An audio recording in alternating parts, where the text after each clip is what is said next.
برنامجكيني waa gabagabo waxaa ka dhiman ducadii aad dhiman insha Allah taala culimadu way duceyn doonaan laakiin wax yar ay iga horeeyay insha Allah marka hore waxaan rabaa inaan u mahad celiyo Allah subhanahu wa ta'ala oo suuro geliyay fududeeyay mu'tamarkan quruxda badan oo aan qabsanay awoodayna ma aha Ilaahay subhanahu wa ta'ala fadligiisa waa arintaas kadib waxaan rabaa inaan u mahad celiyo culimada Soomaaliyeed ee noogu deeqay cilmigooda nooga yimiday Afriko geeskeeda bari halka noogu yimiday Afriko geeskeeda koonfuro wax kale nooguma imaanin waxay noogu yimideen ay noo wadeen dhaxalkii nabigeena calayhi salaatu wasalaam waxaana filayaa inaan ka faa'iidnay oo wax badan culimada aan kala harnay waxaan leenahay culimadeena Ilaahay subhanahu wa ta'ala hanoo xifdiyo dooda naafic Allah ka dhigo awlaadooda baariyaal Allah ka dhigo maalkooda Allah u barakeeyo inta xanuunsan culimada Soomaaliyeed Allah caafiyo intii dhimatay Allah u naxariisto inta noolna cumri dheer iyo cibaado suuban Allah noo siiyo waxaan rabaa inaan u mahad celiyo mu'tamarkan inuu qabsoomo cid alla cid qayb ka aheeday waqti geliyay maal geliyay tala iyo tusaale geliyay waxaan leenahay jazaakumullahu khayran wa barakallahu fiikum wa ahsanallahu ilaykum mu'tamarkan quruxda badan oo sidaan u qabsoomay iskama qabsoomin laakiin waxa uu ku qabsoomay بعد الله سبحانه وتعالى إسكاشيغا يقرب استاكا جالية الصوماليات أي مروريبا أي دعوة إلى الدين إلى دين اعتاقنتهاي وعن رواينا نمهد إليو جالية الصوماليات هدي وضيال تهاي هدي دمليرا أي تهاي هدي أي هوين تهاي سيقوني وعن رواينا نمهد إليو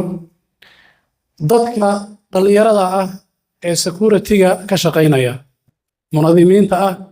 amniga ilaalinaya dad hadii meel la isugu keeno in la nidaamiyo kama dhama waxaan leenahay booliska iyo dhalinyaradaba heriga habeen u taagan inay amniga ay sugaan jazaakumullahu khayran wa barakallahu fiikum sidaas oo kale waxaan la iloobi karin dadkii ka qayb galay maal ku bixiyay mu'tamarkan iyagana in loo mahad celiyo man la yashkuri an-nas la yashkuri Allah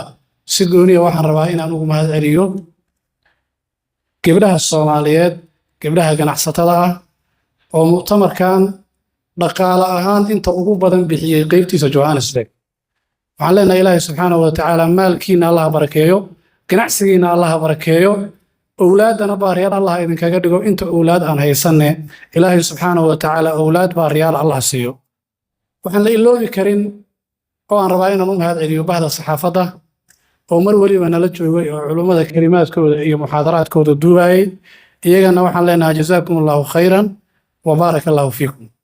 sidaas oo kale waxaan rabaa inaan u mahad celiyo dadka mustamiiciinta ah jamaacada masaajidka rigliga ku ahaa ee culimada mar waliba cilmiga iyo wacdiga iyo waanada ka dhigaysanay runtii mu'tamarka waxaa laga yaabaa culimadu inaysan ku baraarugsanayn dadka halkan fadhiya in badan oo kamid ah gobolay ka yimideen waxay u yimideen in mu'tamarka ay ka faa'iidaan waa mawsim ay ku xisaabtamaan mar waliba way yimaadaan qaar carruurtooda iyo soo wato soo guura oo magaalada soo dega qaar iyagu kaligood yimaada inta mu'tamarku halkan uu jooga fadhiya balaa laga yaabaa qaar waxaa laga yaabaa inay mu'tamarka ay la guuraan oo marka keebabka uu aado ay daba kacaan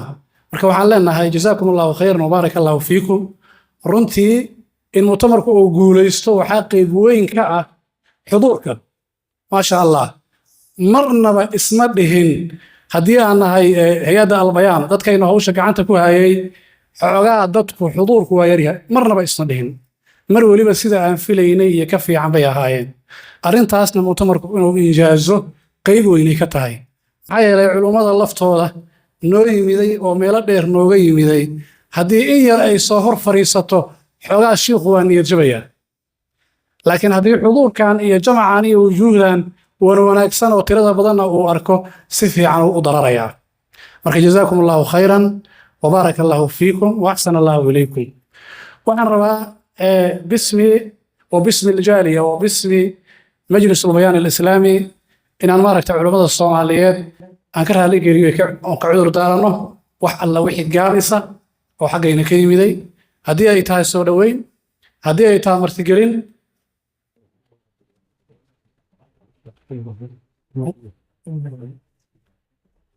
saxaafadii ay lawada weeyey saxaafadda waa u mahad celiyey marka waxaan leenahay jazaakum allahu khayran wa baaraka allahu fiikum marka culimmada Soomaaliyeed waxaan leenahay wax alla wixii aad nagu aragteen waa tabar kasmaaha raalli ahaada insha allahu tacaala culimmada inaad tihiin madaxa ayaad noo saaran tihiin jazaakum allahu khayran wa baaraka allahu fiikum intaas waxa ay ugu xiga inta aan la duceyn ka hor inta halkaan aan fadhiyey warqado ayaa lay keenay warqadaha la ii keenay laba qayb ay ahaayeen qaybo waxay ahaayeen su'aalo diiniya oo fataawi u baahan qaybana waxay ahaayeen dad badan oo duca codsanaya waxaan rabaa inaan yiraahdo qaybta hore oo su'aalaha ku saabsan dib aan u dhigaynaa waxaan ballan qaadaynaa insha allahu tacaala culimada markii ay soo laabtaan oo keebabka iyo gobollada kale laga soo laabto in fataawi ay qabtaan marka su'aalihiina markaas culimada weydiiya insha allahu tacaala dadka ducada soo codsaday aad ay u fara badan yihiin laakiin dhowr ayaan ka xusayaa dadku maadaama ay culimada ay jecel yihiin ducadooda ay aad u kalsoon yihiin iyagoo og inay ducaystaan inay ka fiican tahay in loo duceeyo haddana waxay aad u jecel yihiin in culimada iyo dadka wanaagsan ay u duceeyaan qofka koowaad waxa uu leeyahay aadaan u xanuunsanahay waxaa aad ii dhibay sokor iyo tayrood in ilaahay subxaanahu wa tacaala uu caafiyo culimadu ha ii soo duceeyeen qofka labaad waxa uu leeyahay in muddo ayaan xanuunsanaa welina maaragta waan xanuunsanahay in ilaahay subxaanahu wa tacaala ay caafiyo ha lay soo duceeyo qofka saddexaad waxa uu leeyahay waan xanuunsanahay nabar ayaa igu dhegaya ha la ii soo duceeyo in ilaahay subxaanahu wa tacaala uu caafiyo xagga gabdhaha ugu horeysa waxa ay leedahay gabdhaha walaalkay ayaa in muddo ah ku xirnaa waddanka Maraykan alla igugu soo duceeyo in ilaahay subxaanahu wa tacaala xabsiga uu ka soo saaro gabadha labaad waxa ay leedahay in muddo ah ayaan xanuunsanahay xanuunkaygana waa la bixi waayay dhakhtar kastoo aan tegey marka culimmadu ha ii soo duceeyaan in ilaahay subxaanahu wa tacaala uu caafiyo marka culimmada Soomaaliyeed insha allahu tacaala ayaa ducey doona qof walibana muraadkiisa in ilaahay subxaanahu wa tacaala uu siiyaan rajaynaynaa dadka halhal iyo kow looma kala gaaro qof waliba oo meeshaan fadhiya ama na maqlaya waxbaa meel uga dhegan dhib baa haysta muraad uu leeyahay qof waliba ilaahay subxaanahu wa tacaala wixii uu rabo khayr allah siiyo wixii culaysana allah ka qaado ducada waxaan rabaa inaan siiyo fadiilatu sheekh bashiir axmed salaad sheekh bashiir aan ducada siiyo insha allah sheekh xasan in badan uu duceeyay sheekh bashiir aan siinayaa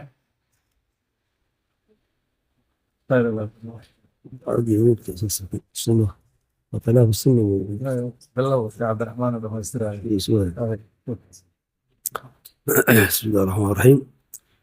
لا إله إلا الله وحده لا شريك له له الملك وله الحمد وهو على كل شيء قدير لا إله إلا الله العظيم الحليم لا إله إلا الله رب العرش العظيم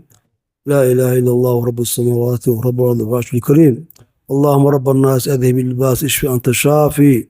لا شفاء إلا شفاء لا يقدر السقما اللهم رب الناس أذهب الباس اشفي أنت الشافي لا شفاء إلا شفاؤك شفاء لا يغادر سقما ذكر الله عافيه اللهم عافهم اللهم اشفهم إله عافيه قدرك الله كقاضو تذكر حرنا الله سودايو اللهم فوق أسرانا وأسر المسلمين اللهم فوق أسرانا وأسر المسلمين انت حنوسنا الله عافيه ربي دمر با قف كستا عذرك هي الله كقاضو اللهم لا يخفى عليك شيء ولا يعجزك شيء اللهم أذهب الباس رب الناس واشفي أنت الشافي لا شفاء إلا شفاؤك شفاء لا يغادر سقما لا إله إلا الله العظيم الحليم لا إله إلا الله رب العرش العظيم لا إله إلا الله رب السماوات ورب الأرض والعرش الكريم اللهم اشف مرضانا ومرضى المسلمين اللهم فرج همومنا والمسلمين فرج هم المهمومين المسلمين ربنا اغفر لنا ولوالدينا وللمسلمين برحمتك يا أرحم الراحمين صلى الله على نبينا محمد وعلى آله وصحبه وسلم أجمعين جزاكم الله خيرا وبارك الله فيكم مؤتمركeenii 15 qaybtiisa Johannesburg intaasay nagu egtahay